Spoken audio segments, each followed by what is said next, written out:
প্রথম সাপ্লিমেন্টারি তালিকা পাবলিশ হওয়ার পর অসংখ্য মানুষ ডিলিট হয়েছেন। অসংখ্য মানুষের এখনও আরও ডিলিট হওয়া বাকি।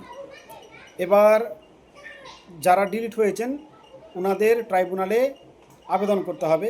মানুষ ইতিমধ্যে সব জায়গায় ছুটোছুটি শুরু করেছেন এটা জানতে চাওয়ার জন্য যে এই যে ট্রাইব্যুনালে আবেদন করবেন তার প্রসিডিওরটা কী হবে, কীভাবে ওনারা আবেদন করবেন বা ফরম্যাটটা কী হবে, সেই সম্পর্কিত এই ভিডিওটিতে আলোচনাটা থাকবে। আলোচনায় বেশ কয়েকটি গুরুত্বপূর্ণ পয়েন্ট যেগুলো আপনাকে মাথায় রাখতে হবে আবেদন করার সময়, এবং সেই আবেদনপত্রে এই পয়েন্টগুলোকে আপনার উল্লেখ করতে হবে। সে সম্পর্কে আমি এই ভিডিওটাতে আলোচনা করতে চলেছি। তার আগে জানিয়ে নেই যে এখনও কিন্তু ইসিআইয়ের তরফ থেকে কোনো এসওপি অর্থাৎ স্ট্যান্ডার্ড অপারেটিং প্রসিডিওরের কথা বলা হয়নি, কোনো নোটিফিকেশন দেওয়া হয়নি যে কিভাবে আবেদন করতে হবে, কোথায় আবেদন করতে হবে এটা বলা হয়েছে।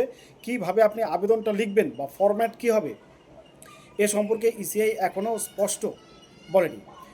এই আলোচনাটাতে যে পয়েন্টসগুলো আমি এখানে এস্টাবলিশ করার চেষ্টা করব সেগুলো সবগুলোই হচ্ছে সম্ভাব্য, এবং আপনার আবেদনের পদ্ধতিটাকে আরও কতটা নিখুঁত করা যায় এবং কতগুলো তথ্য সেই আবেদনপত্রের সঙ্গে জুড়ে দেওয়া যায় বা উল্লেখ করা যায় সেই সম্পর্কিত। যদি মন দিয়ে শোনেন তাহলে আশা করি আপনার আবেদনপত্রের গ্রহণযোগ্যতা বৃদ্ধি পাবে।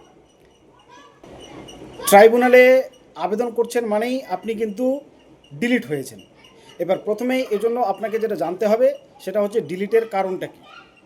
এই ডিলিশনের কারণ যদি আপনার যে ডিলিট হয়েছে সেখানে লেখা থাকে তাহলে খুবই ভালো, যে আপনার বাবার নামের সঙ্গে আপনার নাম মিলছে না এই কারণে আপনাকে ডিলিট করা হলো, কিংবা আপনারা 6 ভাই বোনের বেশি এ কারণে আপনাকে ডিলিট করা হলো, কিংবা আপনার সারনেমের সঙ্গে আপনার পিতার সারনেম মিলছে না, কিংবা আপনার নামের 2002-এর সঙ্গে বর্তমান নামের মিল নেই ইত্যাদি যদি উল্লেখ থাকে তাহলে সেটাই হচ্ছে কারণ। এবার এটা যদি আপনি না জানতে পারেন বা ডিলিশনের কারণ হিসেবে এই কথাটা যদি উল্লেখ না থাকে তাহলে যেটা সম্ভাব্য কারণ আপনি মনে করতে পারেন সেটা আপনার যে লজিক্যাল ডিসক্রিপেন্সির নোটিশটা এসেছিল সেখানে লেখা রয়েছে। আপনি আপাতত এটাকেই কারণ ধরতে পারেন যে এ কারণেই আপনার নামটা ডিলিট হয়েছে।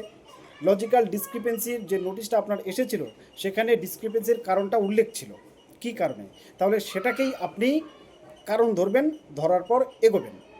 এগিয়ে আপনি একটা আপাতত সাদা কাগজে, এখনও কোনো ফরম্যাট আসেনি, হয়তোবা আজকে বিকালবেলা কিংবা আগামী কালকের মধ্যে অনেকগুলো ফরম্যাট সোশ্যাল মিডিয়ায় ছড়িয়ে পড়বে, আপনারা নজর রাখবেন। কিন্তু যা খুশি তাই ফরম্যাটে কিন্তু আবেদন করবেন না। এগুলো সোশ্যাল মিডিয়া মানে আমাদের পার্সোনাল অনেকেই এগুলো করে থাকি, যারা যেটা ভালো বোঝে সেটা। আপনি যদি সাদা কাগজে একটা আবেদনপত্র লেখেন তাও হবে। এই ফরম্যাটটাতে আপনার তথ্যগুলো পূরণ করার আগে আপনি একটা সাদা কাগজে প্র্যাকটিস করে রাখতে পারেন যে তথ্যগুলো, সেটা অনেকটা এরকম। আপাতত যাকে আপনি আপনার আবেদনটা জমা দিচ্ছেন এসডিও অফিসে দিলে এসডিওকে অ্যাড্রেস করবেন, ডিএমকে দিলে ডিএম টু দি ডিএম, তারপরে আপনার ডিএম অফিসের অ্যাড্রেস, এবং টু দি এসডিও, তারপরে আপনার এসডিও অফিসের অ্যাড্রেসটা দেবেন। দেওয়ার পর রেসপেক্টেড স্যার লেখার পর, বা বাংলায় আপনি লিখবেন, শুদ্ধ বাংলায়, আপনাকে ইংরেজিতে যাওয়ার কোনো দরকার নেই। কারণ হচ্ছে আপনার সম্পূর্ণ কারণটি শুদ্ধ করে ওনাদেরকে বোঝানোটা জরুরি। এ কারণে ইংরেজিতে দক্ষ না হলে ইংরেজিতে আবেদন করবেন না, এবং অনলাইনে সরগর না হলে অনলাইনেও আবেদন করতে যাবেন না। যদিও অনলাইন এবং অফলাইন দুই মোডেই কিন্তু আপনি আবেদন করতে পারবেন। আমরা এভাবে শুরু করতে পারি। প্রথমে নিজের নাম লিখলাম, পিতার নাম লিখলাম, তারপরে আমার বুথের নাম লিখলাম, কত পার্ট কত সিরিয়াল নাম্বারের ভোটার আমি সেটা উল্লেখ করলাম। উল্লেখ করার পর আমি লিখব যে আমার নিজের লিঙ্ক রয়েছে 2002 সালে, অর্থাৎ 2002 সালে আমি সেলফ ভোটার নাকি আমি লিঙ্কড ভোটার। যদি লিঙ্ক করে থাকি তাহলে কার সাথে লিঙ্ক করিয়েছি, ওনার সঙ্গে আমার সম্পর্ক কী, এগুলো আমি উল্লেখ করব। এবং মনে রাখবেন যার সাথে আপনি লিঙ্ক করেছেন ওনারও কিন্তু ডকুমেন্ট আপনাকে অ্যাটাচ করতে হবে এই অ্যাপ্লিকেশনের সঙ্গে। তাহলে আমি সেলফ ভোটার, আমার ভোটিং ডিটেলসটা দিয়ে দিলাম, আমি আমার নাম অমুক, আমার পিতার নাম এই, আমি এত পার্ট এত সিরিয়াল নাম্বারের ভোটার। আমি সেলফ 2002 সালে নিজে রয়েছি, অথবা আমি 2002 সালে আমার পিতা মাতা ঠাকুরদা ঠাকুমা ইত্যাদির সঙ্গে লিঙ্ক করিয়েছি যার সিরিয়াল নাম্বার এত। তারপরে আপনি এবার লিখবেন যে আমার এই কারণে লজিক্যাল ডিসক্রিপেন্সি এসেছিল নোটিশ, এই কারণটা আপনি লজিক্যাল ডিসক্রিপেন্সির যে নোটিশটা রয়েছে সেখানে যেটা লেখা রয়েছে সেটা উল্লেখ করে দেবেন। উল্লেখ করার পর আপনি লিখবেন যে এই জন্য আমি নির্দিষ্ট তারিখে, সেই তারিখটা উল্লেখ করবেন, শুনানিতে উপস্থিত হয়েছিলাম এবং শুনানিতে উপস্থিত হওয়ার পর আমি নিম্নলিখিত কাগজগুলো বা নথিগুলো ওখানে জমা করেছিলাম। এই নথিগুলোর নামগুলো উল্লেখ করে দেবেন, আপনি কী কী দিয়েছেন, Aadhaar card, PAN card, ration card থেকে শুরু করে ভোটার কার্ড, মাধ্যমিকের অ্যাডমিট, বার্থ রেজিস্ট্রেশন, পাসপোর্ট ইত্যাদি যেগুলো আপনি পেরেছেন দিয়েছেন সেগুলো ওখানে উল্লেখ করে দেবেন। এবং চেষ্টা করবেন যে আপনার সেই ডকুমেন্টগুলোর মধ্যে যদি কোনোটা দিয়ে থাকেন যেটা ইসিআইয়ের গাইডলাইনের মধ্যে ছিল, তাহলে সেটা অতি অবশ্যই উল্লেখ করবেন এবং সেই কথাটাকে মার্ক করে দেবেন যে ইসিআইয়ের গাইডলাইনে থাকা অমুক নথিগুলোর মধ্যেও আমি এটি দিতে পেরেছি বা দিয়েছি। তারপরেও আমার নাম আন্ডার অ্যাডজুডিকেশনে ছিল এবং বর্তমানে আমি ডিলিটেড। এরপরে আপনি ওখানে আপনার ডিলিশনের কারণটা জানতে চাইতে পারেন, নাও চাইতে পারেন। কারণ হচ্ছে যেহেতু আপনি বিচার বিভাগীয় জজেদের দ্বারা ডিলিটেড, এই কারণে নাও চাইতে পারেন, আবার চাইলেও কিছু যায় আসে না। কিন্তু আপনি তো কারণ জানতে চাইছেন না, আপনি চাইছেন যাতে তালিকায় আপনাকে ফিরিয়ে দেওয়ার ব্যবস্থা করা হয়। তো এই কারণে নিচে আবার আপনি লিখবেন যে এ কারণে মহামান্য সেই পদটা উল্লেখ করে দেবেন। কাছে আমার বিনীত অনুরোধ এই যে আমার এই উপযুক্ত নথিগুলোকে, যেগুলো আমি এই আবেদনপত্রটির সঙ্গে জুড়ে দিলাম, এগুলো বিচার বিবেচনা করে আমার এখানকার ইলেকটোরাল রোলে থাকার যোগ্যতাকে ফিরিয়ে দেওয়া হোক বা আমার ভোটাধিকারকে ফিরিয়ে দেওয়ার ব্যবস্থা করা হোক, এই অনুরোধ রাখছি। এই বলে আপনি আবেদনপত্রটির সঙ্গে সাপোর্টিং ডকুমেন্ট হিসেবে কি কি ডকুমেন্ট জুড়ে দিচ্ছেন সেগুলো একটা তালিকা ওখানে উল্লেখ করে দিতে পারেন বা লিখে দিতে পারেন। উল্লেখ করে দিতে পারেন মানে সিরিয়ালি, যে আমি আমার আবেদনপত্রটির সঙ্গে আমার যুক্তির সপক্ষে ভোটাধিকার আমার কেন থাকা উচিত, এই যুক্তির সপক্ষে নিম্নলিখিত নথিগুলোকে আবেদনপত্রটির সঙ্গে জুড়ে দিলাম। এছাড়াও আরও অনেকগুলো পয়েন্টস আপনি উল্লেখ করতে পারেন যা আপনার মাথায় রয়েছে। আমি জাস্ট একটা ধারণা দেওয়ার চেষ্টা করলাম যে আবেদনপত্রটি আপনি যদি সাদা কাগজে লেখেন এভাবে লিখতে পারেন, যে ফরম্যাটগুলো বাজারে ছড়িয়ে পড়বে সেই ফরম্যাটগুলোতে এত সুন্দর করে সব কথা উল্লেখ করে গুছিয়ে বলার জায়গা কিন্তু খুব একটা পাবেন না। এ কারণে আমার মনে হচ্ছে সাদা কাগজে লেখাটা ভালো, যদি না ইসিআই কোনো ফরম্যাট দেয়। এবার এক্ষেত্রে আরেকটা কথা বলে দিচ্ছি, সেটা হচ্ছে ইসিআই কিন্তু এখনও কোনো নোটিফিকেশন জারি করে বলেনি যে ডকুমেন্ট হিসেবে আপনি কী কী দিতে পারবেন, ডকুমেন্ট হিসেবে আপনি কী কী দিতে পারবেন। তা আপনি যেহেতু আবেদন করছেন চেষ্টা করবেন ম্যাক্সিমাম ডকুমেন্ট যেটা দেওয়ার, কোনো আবল তাবল ডকুমেন্ট দেওয়ার চেষ্টা করবেন না। কারণ হচ্ছে এই যে ডিইওতে যারা আবেদন করেছিলেন 28 তারিখে ডিলিট হওয়ার পর ওনাদের ক্ষেত্রে দেখা যাচ্ছে এখনও হিয়ারিং স্টার্ট হয়নি। কেন? কারণ এই ডেটাগুলোকে খুঁটিয়ে দেখে তারপর আবার এগুলোর একটা ডিজিটাইজেশন প্রক্রিয়া করতে হয়, অর্থাৎ এগুলোকে কম্পিউটারাইজড করতে হয়, তারপরে নাম ধরে আবার সবাইকে হিয়ারিংয়ের জন্য ডাকতে হয়। তো এই প্রক্রিয়াটা সময় সাপেক্ষ। এদিকে ভোট চলে এসেছে, কর্মীর তো প্রত্যেকটা অফিসে অভাব। এই যে দেখুন ইলেকশনের ডিউটির চলে এসেছে। তো এ কারণে বলছি, যতজন বিএলও ছিল যাদেরকে ইলেকশন ডিউটি দেওয়ার কথা ছিল না তাদেরকেও দিয়েছে। এখন আবার আরেকটা গুরুদায়িত্ব বিএলওদের ঘাড়ে আসতে পারে, সেটা হচ্ছে এই যে ডেটাগুলো যারা ডিলিট হয়েছে ওনারা আবেদনপত্রের মাধ্যমে জমা করবেন নথিপত্র সহ, ইনাদের ডেটাগুলোকেও কিন্তু ডিজিটাইজ করা প্রয়োজন। ডিজিটাইজ না করলে প্রক্রিয়াটা এগোবে কী করে? খতিয়ে দেখার পর এগুলো কম্পিউটারাইজ করতে হবে, তারপরে আবার নোটিশ পাবলিশ করা হতে পারে নামে নামে, এবং তারপরে ওনাদেরকে ট্রাইব্যুনালে ডাকা হতে পারে। তো এই যে প্রক্রিয়া, এটা করার কর্মী কোথায়? এদিকে ইলেকশন মাথার উপরে, কর্মী তো নেই। অতএব আবার বিএলওদের কিন্তু এই কাজে নিযুক্ত করা হতে পারে। কোনো কিছুই, আমি সব কিছুই সম্ভাব্য, আবারও বলে দিচ্ছি।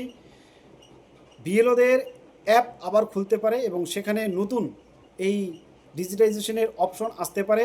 যারা ডিলিটেড ভোটার তারা যে আবেদন করছেন তাদের আবেদনগুলো আপনি এখানে ঠিক যেভাবে ইএফ ফর্মটা ডিজিটাইজ করেছিলেন সেভাবে ডিজিটাইজ করুন এবং সেটা অটোমেটিক্যালি যেখানে যাওয়ার সেখানে চলে যাবে।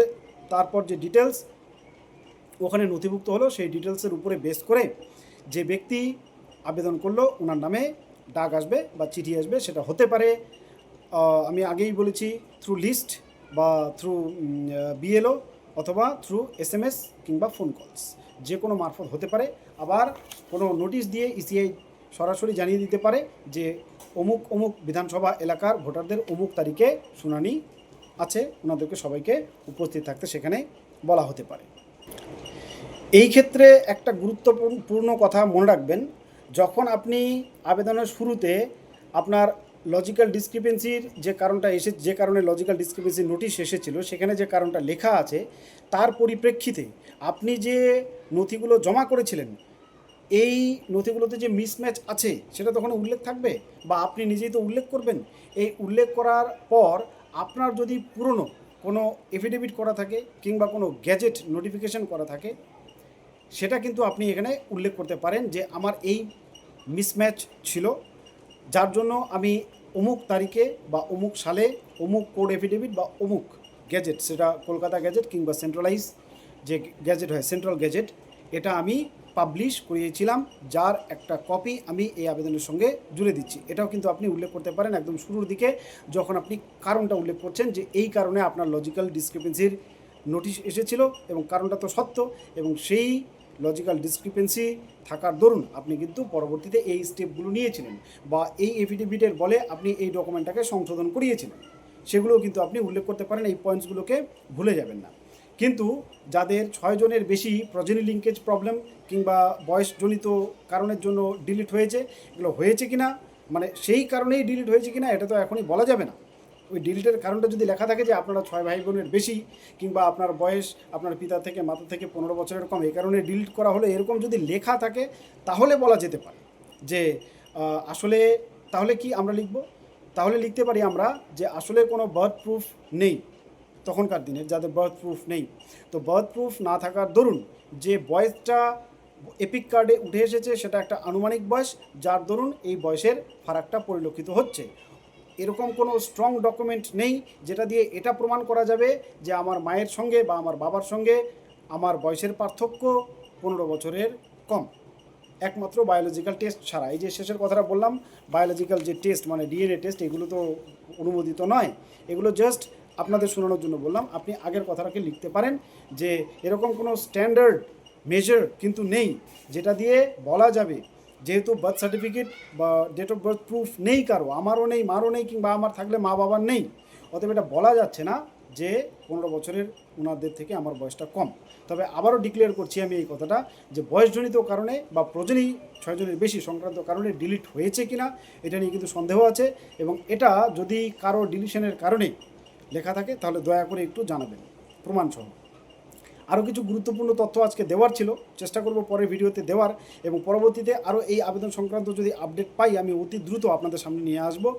শুধু জানিয়ে রাখছি একটা কেওয়াস আবার তৈরি হয়েছে, কতখানি শুদ্ধতার সাথে ইসিআই কাজ করছে সেটা আবার আপনারা জেনে গেছেন হয়তো, যে যারা 28 তারিখে অ্যাপ্রুভড ছিল তাদের নামগুলো চেক করতে গেলে আজকে আবার অনেকেরই আন্ডার অ্যাডজুডিকেশন দেখাচ্ছে। যারা অ্যাপ্রুভড ভোটার অলরেডি তাদের নামগুলো চেক করতে গেলে আবার আন্ডার অ্যাডজুডিকেশন দেখাচ্ছে অনেকের।